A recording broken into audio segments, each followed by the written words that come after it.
समंदर के अंदर डूबी हुई हजारों साल पुरानी सिटी से लेकर अजीबो गरीब दिखने वाले क्रिएचर्स तक, अंडर वाटर रिवर जैसा फिनोमेना हो या फिर समंदर के बॉटम से मिलने वाला खजाना, चाहे ओशन हो, रिवर्स या फिर लेक्स, दुनिया में पानी के अंदर बेशुमार मिस्ट्रीज पाई जाती हैं और पिछली कई सदियों से इन मिस्ट्रीज ने हम इंसानों को हैरत में डाल रखा है। लेकिन जैसे जैसे टेक्नोलॉजी एडवांस होती जा रही है वैसे वैसे ओशन मिस्ट्रीज में इजाफा भी होता जा रहा है और इसके साथ साथ हम कई मिस्ट्रीज को सॉल्व करने में, उनके राज जानने में कामयाब भी हो रहे हैं। नाज़रीन, समंदर में अर्थक्वेक्स और वोल्केनो फटने से बहुत बड़ी वेव्स पैदा होती हैं। इन वेव्स को सुनामी कहा जाता है, जो बड़ी तेजी से साहिल पर मौजूद पूरे के पूरे शहरों को अपनी लपेट में ले लेती हैं।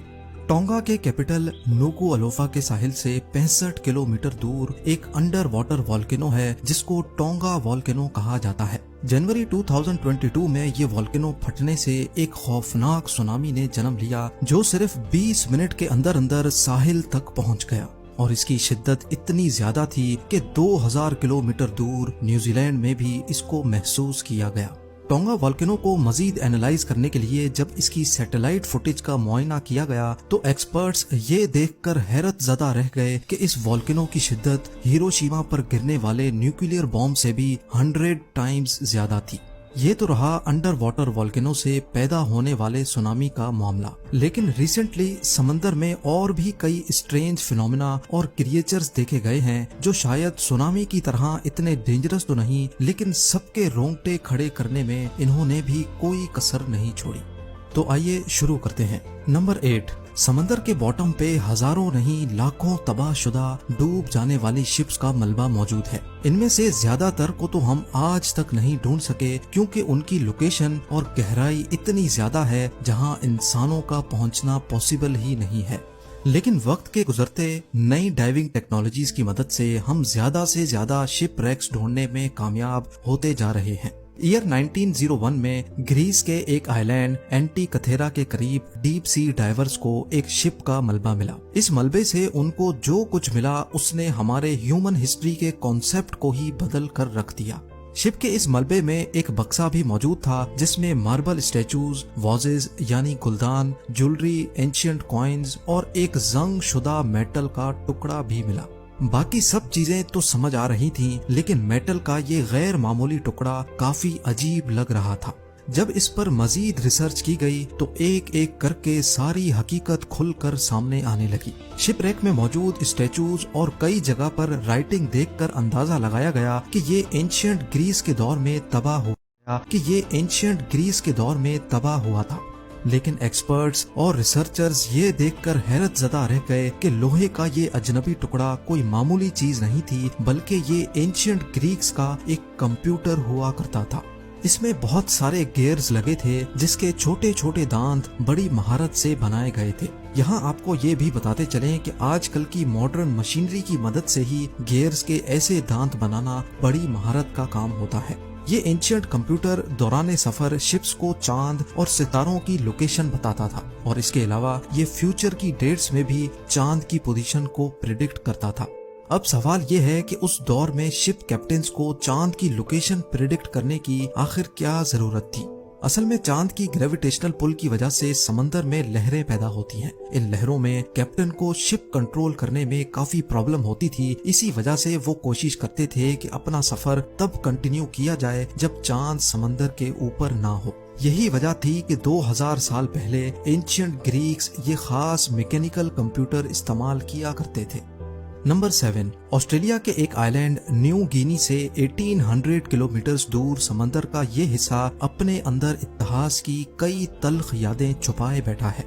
चुक लगून के नाम से जाना जाने वाला ये समंदर का वो हिस्सा है जिसके बॉटम पर बेशुमार fighter jets, ships, tanks, trucks और आर्टिलरी शेल्स का मलबा मौजूद है। ये सब देखकर डीप सी डाइवर्स को वर्ल्ड वॉर 2 का वो दिन याद आता है जब अमेरिका ने ऑपरेशन हेल स्टोन करके जापान की 40 warships, 2 light cruisers, 4 destroyer ships, 9 auxiliary ships, 2 दर्जन से ज्यादा कार्गो वेसल्स और 250 एयरक्राफ्ट्स को तबाह कर दिया था।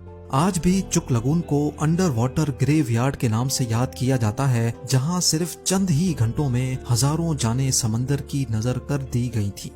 नंबर 6, एंटार्क्टिका में जमे हुए ओशन के नीचे मौजूद ये यॉट एक फिल्म की शूटिंग के दौरान तूफानी लहरों में डूब गई थी। एंटार्क्टिका के मैक्सवेल बे में एक ब्राजीलियन जर्नलिस्ट इस यॉट में 4 फिल्म क्रू के साथ आइसबर्ग से होता हुआ एक फिल्म की डॉक्यूमेंट्री की शूटिंग के मकसद से गुजर रहा था। तभी इनका रास्ता तेज तूफानी लहरों ने रोक दिया। तूफान की शिद्दत इतनी ज्यादा थी कि इनकी यॉट बर्दाश्त ना कर पाई और पानी में उल्टी होकर आहिस्ता आहिस्ता डूबती चली गई। पूरे 1 साल तक ये यॉट एंटार्क्टिका के जमे हुए पानी के नीचे फंसी रही और कुछ ऐसा मंजर पेश करती रही। 1 साल के बाद जब इसको निकाला गया तो इसकी हालत इतनी खराब थी कि इसको रिपेयर करना भी पॉसिबल नहीं था। नंबर 5, रिसर्चर्स की एक टीम इंग्लैंड और यूरोप के दरमियान इंग्लिश चैनल में रिसर्च के मकसद से गई। समंदर की सतह से कई फुट नीचे उनको जमीन का एक ऐसा टुकड़ा मिला जहां पर आज भी दरख्तों के तने जमीन से जुड़े हुए पाए जाते हैं। ये मंजर काफी हैरत अंगेज मालूम होता है क्योंकि समंदर के अंदर किसी भी सूरत कोई दरख्त नहीं ग्रो कर सकता।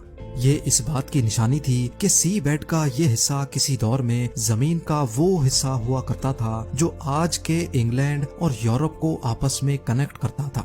मजीद रिसर्च से मालूम पड़ा कि आज से करीब 8000 साल पहले ये लैंड ब्रिज किसी वजह से पानी में डूब गया था।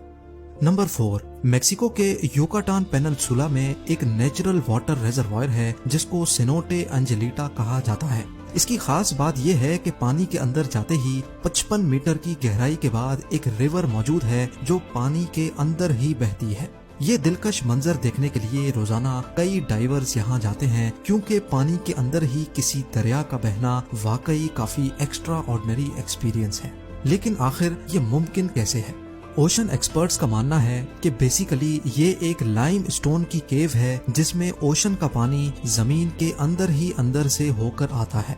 ओशन का सॉल्ट वाटर क्योंकि हैवी होता है इसी वजह से ये केव में मौजूद फ्रेश वाटर से मिक्स नहीं होता और वजनी होने की वजह से केव के बॉटम पे ही रहता है। हाइड्रोजन सल्फाइड का ये बादल पानी के अंदर एक रिवर बहने जैसा इफेक्ट देता है। नंबर 3, बहामस में मौजूद सतह समंदर से सिर्फ 6 मीटर की गहराई पर गोल पत्थरों से बना एक रास्ता देखने को मिलता है जो एक नामालूम मकाम की तरफ जाता है। बिमिनी आइलैंड के करीब समंदर में 1 किलोमीटर लंबा ये रास्ता बिमिनी रोड के नाम से जाना जाता है। जब पहली बार 1930 में ये रास्ता डिस्कवर किया गया तो इसको लेकर कई थ्योरीज गर्दिश करने लगी। कुछ लोगों का मानना था कि ये एक नेचुरल रॉक फॉर्मेशन है जबकि दूसरों का मानना था कि ये रास्ता एंशिएंट इजिप्शियंस के किंग ने अंडर वाटर एटलांटिस सिटी में जाने के लिए बनाया था। बस यही वजह है कि ये मिस्टीरियस रॉक फॉर्मेशन या फिर बिमिनी रोड काफी पॉपुलर है। नंबर 2, मिशिगन की ह्यूरन लेक के बॉटम पे पत्थरों से बना एक ऐसा स्ट्रक्चर मौजूद है जो फिलहाल तो डिसअसेंबल हो गया है, लेकिन एक्सपर्ट्स का मानना है कि जब ये अच्छी कंडीशन में होता था तब ये ब्रिटेन के स्टोन हेंज के जैसा दिखता होगा। 120 फीट की गहराई में पाए जाने वाले 9000 साल पुराने इस स्टोन स्ट्रक्चर के बारे में एक्सपर्ट्स का ख्याल है कि पहले ये पानी के नीचे नहीं होता था और एंशिएंट हंटर्स हजारों साल पहले इसको कैरबू नामी एक खास जानवर पकड़ने के लिए इस्तेमाल किया करते थे। ये मिस्टीरियस स्टोन हेंज एक झलक दिखाती है कि कैसे एंशिएंट ह्यूमंस अपना पेट पाला करते थे। नंबर 1, दुनिया के कई सी फ्रंट्स पर रात के वक्त पानी में इस तरह की ब्लू लाइट देखी जाती है जिसको बायोल्यूमिनेसेंस कहा जाता है। ये लाइट देखने में तो काफी एक खास जानवर पकड़ने के लिए इस्तेमाल किया करते थे। ये मिस्टीरियस स्टोन हेंज एक झलक दिखाती है कि कैसे एंशिएंट ह्यूमंस अपना पेट पाला करते थे। नंबर 1, दुनिया के कई सी फ्रंट्स पर रात के वक्त पानी में इस तरह की ब्लू लाइट देखी जाती है जिसको बायोल्यूमिनेसेंस कहा जाता है।